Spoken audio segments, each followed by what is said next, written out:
Une nouvelle saison commence toujours par un nouveau jour. Dieu m'a dit, il a annoncé sur toi un jour nouveau que tout ce qu'il, lui, le Père, n'a pas planté sera déraciné de ta vie. Est-ce que tu t'es rendu compte que quand il a parlé là, évacuation divine, l'évacuation de la pauvreté, de l'échec, de la dépression, du découragement, ça veut dire qu'il a annoncé un nouveau jour. Il a annoncé en début d'année la domination, ça c'est sur toute cette décennie. Mais quand il annonce la domination par le Saint-Esprit, ça veut dire c'est une nouvelle ère, c'est une nouvelle saison, c'est un nouveau jour. Dans ce nouveau jour-là, pour t'emmener sur le chemin de la domination, il faut d'abord que tout ce que le diable avait de lui en toi soit arraché, vomi de ta vie, et que le Saint-Esprit soit le seul commandant en chef de ta vie, de ton âme, de ton esprit, de ton corps, de ton système de pensée. Dieu est en train de t'emmener pas à pas vers le chemin, le mandat de la domination dans le nom de Jésus-Christ. Est-ce que tu crois à cette parole? Moi, j'ai cru en cette parole. J'ai dit à mon âme, j'ai dit à ma vie, ce que Dieu a dit va s'accomplir. Il a dit remplacement, restitution, restauration de la santé, des finances, de la splendeur, de l'éclat, de l'intelligence, de la créativité, de la richesse, de la productivité, de tout ce que le diable avait volé. Mariage, travail. Il a annoncé la restauration et tu vas marcher dans cette restauration dans le nom de Jésus. Si tu crois à cette parole, tout ce que tu as fait, dès lors qu'il a parlé, accroche-toi, ceins ta ceinture, ceins tes reins, parce que cette parole va courir vers son accomplissement. Dieu, dans sa sagesse, quand il fait ses œuvres, il ne commence pas le jour, il commence la nuit. Il les enfonce toujours dans l'obscurité. Après, il les emmène à la lumière. Exactement quand on tire un rideau, ça commence toujours par l'obscurité avant qu'on envoie la lumière. La lumière, c'est ce qu'on appelle la manifestation. La lumière, il n'y a plus besoin de la foi, parce que c'est là que la gloire apparaît. Mais il commence toujours ce qu'il fait dans les ténèbres, dans la nuit, dans l'obscurité, afin de montrer que la nuit n'a pas la capacité d'empêcher la lumière de paraître et mes œuvres d'être manifestées. À chaque jour que Dieu a créé, chaque fois qu'il dit, ce fut le premier jour, ce fut le deuxième jour, ce fut le troisième jour, le texte dit, il y eut un soir, il y eut un matin. Il ne dit pas, il y eut un matin, il y eut un soir, et ce fut le premier jour. Non, le premier jour a commencé d'abord par un soir. Le texte hébreu dit nuit, obscurité. Il y eut la nuit et il y eut le matin. Et c'est ça qui a caractérisé le premier jour. Chaque jour a commencé d'abord par la nuit, avant d'arriver au matin. Quand il parle de jour ici, on sait très bien qu'il ne s'agissait pas d'un jour de 24 heures, mais il s'agissait d'une période ou encore d'une saison. Un nouveau jour ne commence pas à l'aube, non. On a tendance à croire que quand le soleil se lève, le jour a commencé. Non, l'aube, ce n'est pas le moment où le jour a commencé. L'aube, c'est-à-dire le lever du soleil, c'est le moment où le jour qui a commencé à minuit apparaît. À minuit, il n'y a aucune différence entre le jour d'avant et le jour d'après. Et pourtant, nous sommes dans le jour d'après. Il n'y a aucune différence. Il n'y a aucune différence entre 23h et 1h du matin, et 2h du matin, et 3h du matin, et 4h du matin, parce que tout est nuit. Et pourtant, tu es dans un nouveau jour. La situation n'a pas changé. Les symptômes sont toujours là. Ta condition est toujours là. Les blocages sont toujours là. Rien ne change quand tu regardes en apparence. Et pourtant, tu es dans un nouveau jour. Pas d'amélioration, pas de progrès, pas de changement, stagnation totale. Tu regardes, tu dis Seigneur tu as dit, Seigneur tu as parlé, Seigneur tu as annoncé, mais je ne comprends pas. Il m'a dit de te dire, un nouveau jour pour lui ne commence pas à 6h, commence à minuit. C'est pas parce qu'il n'y a pas de changement que Dieu n'a pas initié un nouveau jour. Persévère, parce qu'un nouveau jour ne commence pas avec la lumière. Tu n'as pas à t'inquiéter, parce que si tu comprends ça, tu comprends que ce n'est qu'une question de temps avant que le soleil se lève et que sa gloire apparaît. Ça veut dire que ce que Dieu a dit, ce qui avait commencé à minuit, maintenant devient visible. Le nouveau jour sera visible, bien-aimé. Ce en quoi tu as cru, ce que tu as serré dans ton cœur comme parole, ça va se manifester dans le monde naturel. Dès lors que minuit a retenti, on est dans un nouveau jour et au fur et à mesure que les heures passent, tu vas voir se rapprocher le lever du soleil. Ça, c'est dans le domaine naturel. Mais dans le domaine spirituel, il y a une nuance. Parce que dans le domaine spirituel, ce n'est pas parce que les heures passent, ce n'est pas parce que les semaines passent, les mois passent, que la période appelée le jour, la manifestation des prophéties va apparaître. Parce que l'apparition du jour dans le monde spirituel va dépendre de l'attitude que tu vas adopter après minuit. C'est pas parce que Dieu l'a annoncé que plus le temps passe, plus le jour en question, la manifestation va se voir. Parce que la manifestation va dépendre de ton attitude. Et c'est là que Dieu attend de toi et de moi qu'on cultive l'attitude de la persévérance. Car vous avez besoin de persévérance afin qu'après avoir accompli la volonté de Dieu, vous obteniez ce qui vous est promis. Dès qu'il a parlé et que tu as cru à la parole, maintenant il attend de toi que tu persévères dans l'accomplissement de la volonté de Dieu. Dieu attend de toi que tu parles à cette montagne, tu ne te taises pas face à la voix de l'intimidation, tu lui dises, tu perds ton temps, tu t'es trompé d'adresse, il n'y a plus de condamnation pour ceux qui sont en Jésus-Christ. Tu t'appuies sur la vérité et tu proclames la parole de vérité. Qu'est-ce que tu es en train de faire? Tu es en train de persévérer dans la confession ou la proclamation de la vérité. Tu es en train de persévérer en vérité dans la foi. Et c'est ça que Dieu attend de toi. Car vous avez besoin de persévérance afin qu'après avoir accompli la volonté de Dieu. C'est quoi la volonté de Dieu? C'est que tu parles à la montagne. C'est quoi la volonté de Dieu? C'est que tu rentres et tu cultives l'attitude de la louange, la célébration et l'action de grâce. C'est quoi la volonté de Dieu? Pendant que tu patientes, pendant que tu persévères, c'est que tu serves les autres. Quand tu fais ça, tu es en train de faire la volonté de Dieu.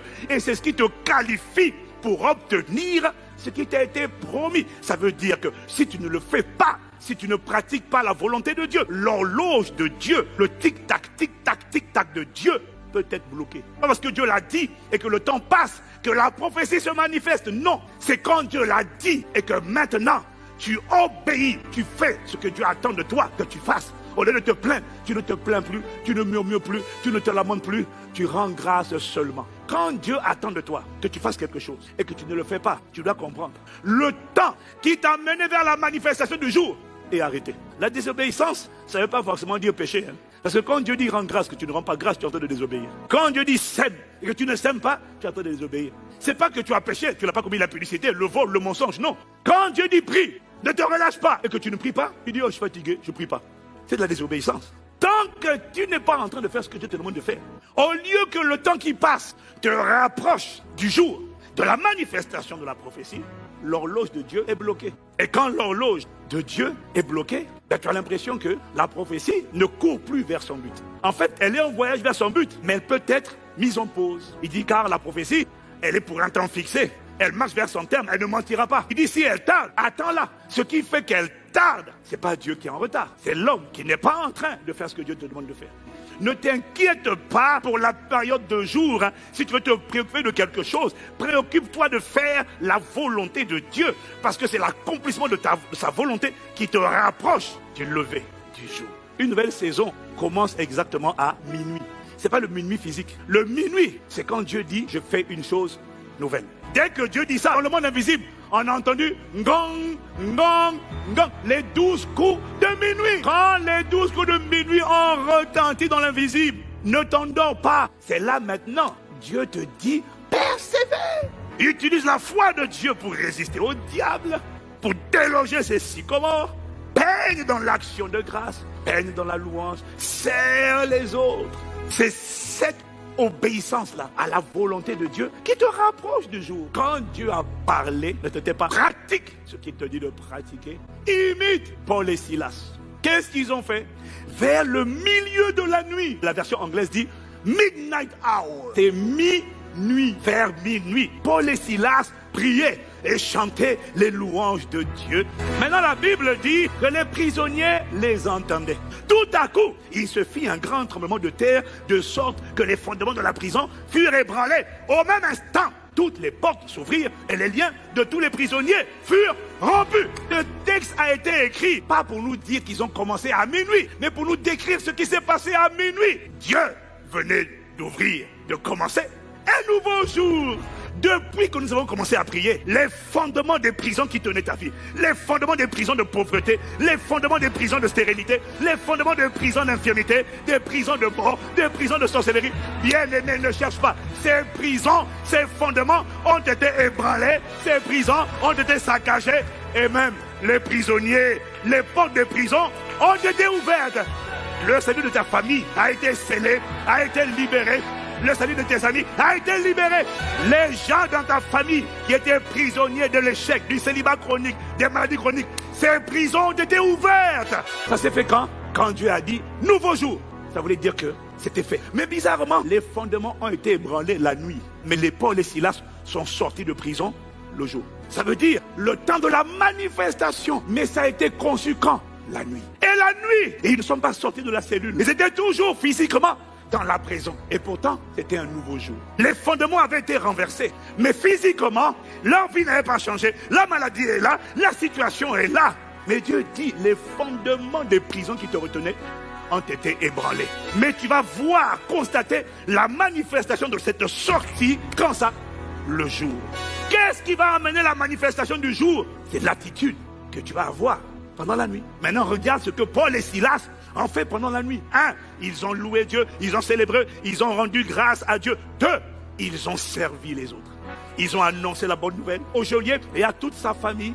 Ils ont baptisé le geôlier et toute sa famille. Et troisièmement, ils ont développé un temps de communion fraternelle. Ils ont persévéré en attendant la manifestation du jour. Et quand le jour est venu, on leur a dit, sortez. Et il m'a dit, mais regarde, je t'enseigne à travers les choses naturelles. Quelle que soit l'intensité des ténèbres, chaque jour, il n'y a aucune obscurité qui est capable d'empêcher progressivement le soleil, le jour de se lever, le soleil de sortir. Et il m'a dit de même, sois assuré de ma fidélité et de ma capacité à faire commencer mes œuvres dans ta vie, dans la nuit. Mais ne t'inquiète pas. Fais ce que je te dis de faire. Persévère quand je te dis de persévérer. Fais ma volonté quand je te dis de faire ma volonté. Et tu seras émerveillé de constater que de la même manière que l'obscurité ne peut pas empêcher le soleil d'apparaître, cette maladie, cette condition. Fais ce que je te dis. Parle à la montagne. Cultive l'action de grâce. Serre. Et tu verras qu'il n'y a aucune puissance qui sera capable de m'empêcher de manifester le jour. C'est-à-dire de faire apparaître ma gloire au temps convenable. Mais fais ce que je te dis. La lumière, de manière physique, ne se lève pas brusquement. Le jour, lorsqu'il se lève, c'est toujours progressif. Et puis il finit par, à un moment donné, s'imposer. La plupart des œuvres de Dieu ne sont pas spectaculaires. La plupart des gens qui expérimentent des témoignages, des miracles, il y en a chez qui c'est instantané. Et la vérité, c'est que ce n'est pas la plupart. J'ai écouté le témoignage d'une dame à qui, il y a 40 ans, on lui a dit qu'il lui restait quelques semaines à vivre. Elle est rentrée chez elle avec son mari, ils ont prié. Et Dieu leur a parlé, il leur a rappelé la puissance de son sang. Et puis elle a commencé à dire non, il n'y a pas de condamnation pour ceux qui sont en Jésus-Christ. Et quand elle a prié, les radios n'ont rien montré d'immédiat. La peau avait changé de couleur parce que la mort s'approchait. Mais au fur et à mesure que le temps passait, 1 semaine, 2 semaines, 3 semaines, elle parlait, elle marchait dans sa maison, elle proclamait la parole. Elle marchait, elle proclamait la parole. Jésus est ressuscité, ressuscité. Jésus est vivant pour toujours. Parfois, au lieu de parler, dire on a de Jésus, chante seulement. Tu crées le parfum, la maladie, la sorcellerie, le célibat, la pauvreté. Dis-lui, il n'y a plus de condamnation dans ta chambre. Pour ceux, tu es détendu dans ta chambre. Et il n'y a plus de condamnation. La femme dont je te parle a fait ça pendant plusieurs semaines. Pendant que les gens attendaient à ce qu'elle meure, elle chantait, elle proclamait, elle avait la paix. Alors on attendait sa mort 1 semaine, 2 semaines, 3 semaines, 4 semaines. Et puis à un moment donné, l'aspect de sa peau a commencé progressivement. Les douleurs qui étaient là, elles n'ont pas disparu tout en une seule fois. Progressivement, elle a diminué. Après la prophétie, elle a vécu 40 ans encore. Le surnaturel de Dieu n'est pas souvent spectaculaire. Les miracles de Dieu ne sont pas souvent instantanés. De la même manière que le lever du jour n'est pas brusquement, non. Sois à l'aise avec ce qui se fait de manière progressive. Sois à l'aise parce que c'est exactement comme ça que Dieu nous enseigne à travers les choses naturelles. Tout nouveau jour commence la nuit. Sois à l'aise avec ça. Sois conscient de ça. Reste calme, fais ta part, persévère. C'est quand tu vas être busy, occupé à servir, à évangéliser, à prendre soin des frères, à bénir dans l'action de grâce, qu'un jour, tu vas constater que la situation qui t'accablait, le problème dans ton corps, le problème dans ton âme, à un moment donné, si c'est dans ton corps, tu vas te rendre compte que, mais au fait, sans que tu n'aies vu venir comment, tu vas voir que ça disparaît. Si c'est une situation sans que tu n'aies fait d'effort particulier, tu vas apprendre que ta situation a été complètement changée. Si tu crois, cette parole-là est vraie pour toi, reste calme, fais ta part, persévère, et tu seras émerveillé de témoigner de ce que Dieu l'a fait. Et sans que tu te rendes compte, sans que tu fasses attention, Dieu l'aura manifesté. Ça sera ton partage, ça sera mon témoignage, ça sera ton témoignage au nom de Jésus. Amen.